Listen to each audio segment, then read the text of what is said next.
they've been leveraging like mad on the British desire to have an embassy in Beijing and uniting them together. So the British government's become very weak and hopeless on this, and just decided to kowtow to China, which I think is not much of a policy, really, when you think of the threat that they pose and the way they've been meddling now in the internal affairs. On Friday, a High Court challenge against the construction of China's mega embassy in central London failed. The site will be at the Old Royal Mail, just by the Tower of London, adjacent, of course, to the City of London. Iain Duncan Smith has been one of the most vocal MPs opposing the building of the embassy, and he is going to take the matter up with Andy Burnham. And Iain Duncan Smith, the former leader, of course, of the Conservative Party, joins us now. Hello to you. Hi, good morning. You've got to take it up with Andy Smith. I mean, with Andy Burnham. What can you hope to achieve, do you think? Well, I think successive governments' policy towards China is flawed, deeply flawed. And we face a growing single threat from China. Pretty much most of the other countries that have noticed that we are handing over this incredibly historic site, home to our currency, etc. But it also has some 200 British citizens resident on the site. The government seems to have dismissed their concerns about what do they do, because they'll be perpetually crossing Chinese territory to get in and out, and there'll be huge pressures on them because China wants them out. The whole issue about this has been buried. And there was a whole series of things that went wrong during the course of the application and the checks on whether or not they should have planning permission. For example, the government straight-faced denied the presence of important, vital cabling from Canary Wharf to the city, into the centre of London, part of a huge network of cables, including, although they'll never confirm or deny this, security cabling. They said, oh, no, there's no problem at all. First of all, they said there was none. Then they said, well, if there is some, it's not a problem. It's miles away from it and no problem. And they kept on denying that because that was a major issue. And then, of course, what happens is the day, literally within days, after they had finally intervened and granted the planning approvals, they then came out and said they're moving this secure cabling, having denied it, and it was running right alongside the embassy. That's going to cost millions. Of course, the taxpayer will pick up the bill for that. But it was the lies and the deceit that took place throughout the whole of this process as government dodged in. I mean, even the Secretary of State herself, Angela Rayner, at the time was Secretary of State, she demanded to know from the Chinese what these subterranean rooms that were relevant on the plan. They refused point blank to say anything about it. And yet she had made it as part of the planning permission. She left. She's back now, it should be said. Yeah, she is, and that's why we're concerned. It's been passed now. But so we've had a legal case for a judicial review turned down finally the other day, although there are three key areas of which the High Court said were arguable cases. They came down against them, but they said they are arguable cases, meaning there is an argument either side on whether or not these things should have actually been dealt with. And so we believe there are grounds for an appeal to the House Court, well, not the House Court, but to the Appeal Court, to find a way through this. And I think there are real issues about the nature of this embassy. And one other major factor in all this, remember, the country we're dealing with here practices genocide in China, provable, demonstrable. The UN has said that is the case. It has basically taken over the South China Sea, trashed the UN's determination on that, trashed our Sino-British agreement. It carries out slave labour extensively in its product producing, not least of which are the solar arrays that people now have to get their energy from, were produced, the polysilicon that's critical to it, was produced in Xinjiang in China, where there are millions of men in slave labour. They carry out the highest number of executions. They do forced organ harvesting, which is sold to those who need new organs around the Far East. This goes on endlessly. It is a government that is preparing for war, and yet we seem to treat it as though it was just like one of our neighbours in Europe. Not too much of a problem, we'll be all right. And a lot of deceit. So we've asked for an appeal. Donald Trump has apparently suggested that there could be a swap that the Americans could take Yes. the site at the Royal Mint, and that he's never liked the embassy on the south bank of the Thames that the Americans built recently, and he says the Chinese could have that. Would that be an acceptable solution to you? Well, if you are going to give a grand embassy to China, it should be in an area where there are no security concerns, no issues around protesting. In other words, easy for people to protest, and there will be many because there are many dissidents here now have fled China and persecution. So a place where there is no questions about cabling and security and all the rest of it, where the government doesn't have to deceive people into giving the permission, then yeah, if you have to give them an embassy, they've got an embassy and they want to move it, then that's the sort of place to go to. Not this historic site, home of our currency, and critical at right close to the city, very close to Canary Wharf, across all the cabling that runs north, south, east, west, and critically will go straight into Westminster and, of course, into the security services. So this is just wrong on every single count.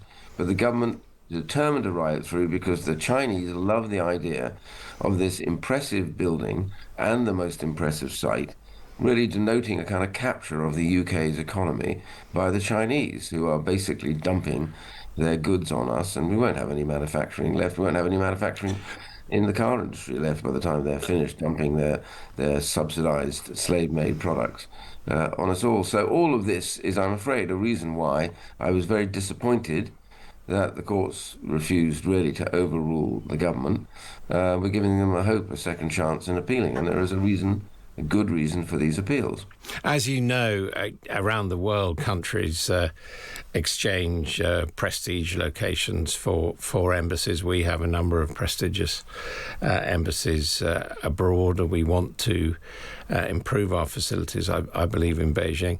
What I'm getting from you is basically that the problem is China, and you feel that we should have a much more aggressive attitude towards the People's Republic of China. Is that correct? Not really an aggressive policy, it's a realistic policy. If I give you a couple of indications of where they're going now. So China, any one single naval shipyard in China now builds more naval vessels than America and probably the UK. One shipyard. They have about 130 times the capacity to build naval ships, and they're building them.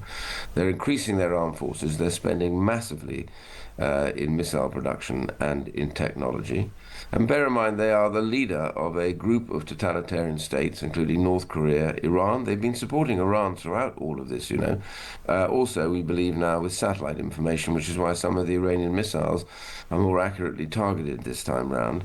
They also support Russia in its war against Ukraine without Chinese help in finance and buying their oil. Russia would never have been able to carry on as long as they have done. And so all of this is the nation that we are handing this critical site to. And my point again is that the linkage between the British Embassy in Beijing and here is quite illegal. There cannot be a linking. One thing is given on its merits. And the fact is, the Chinese have been so bullying Britain that they have been cutting the water off and the electricity to the embassy in Beijing.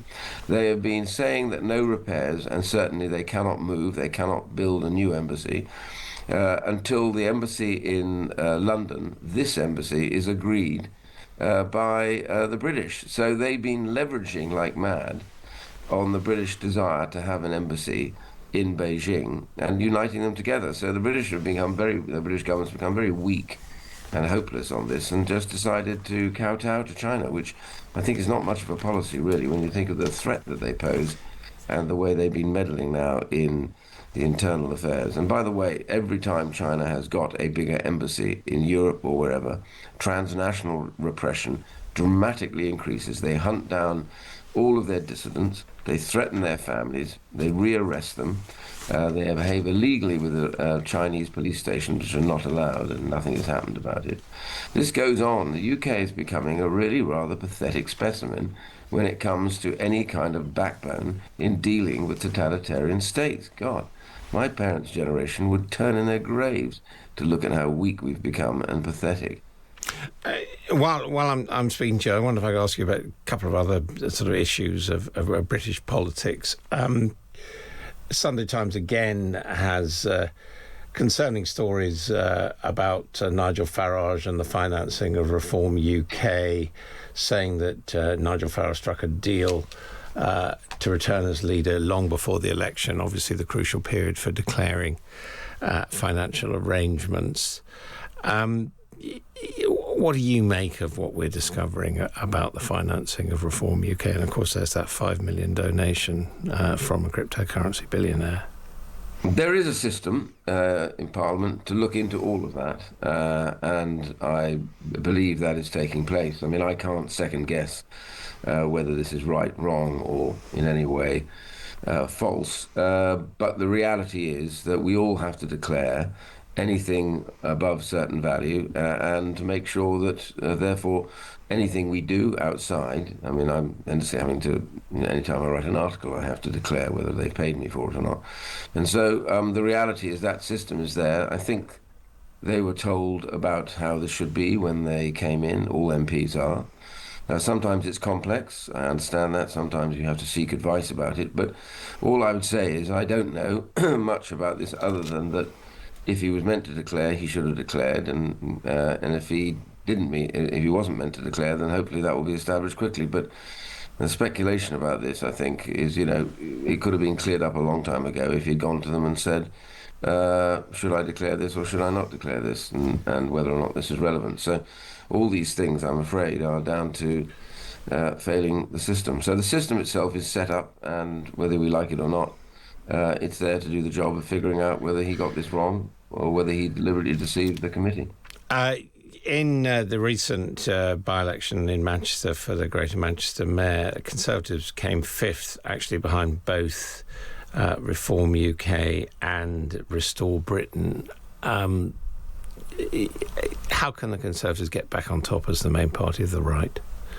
Well, Manchester has not been a great stamping ground for Conservatives for some considerable time now, preceding even the times when we've been in government. So there are elements of parts of Manchester that have been, and we've had MPs that are part of the Greater Manchester. But the overall mayoral election was one where it ended up being a fight between Reform and the Labour Party. Yeah, but that's really what I'm asking you about.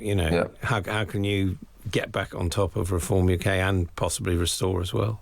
Well, because Kemi, I think, is the greatest asset that we've got at the moment, because she's very clear about who the Tory party are.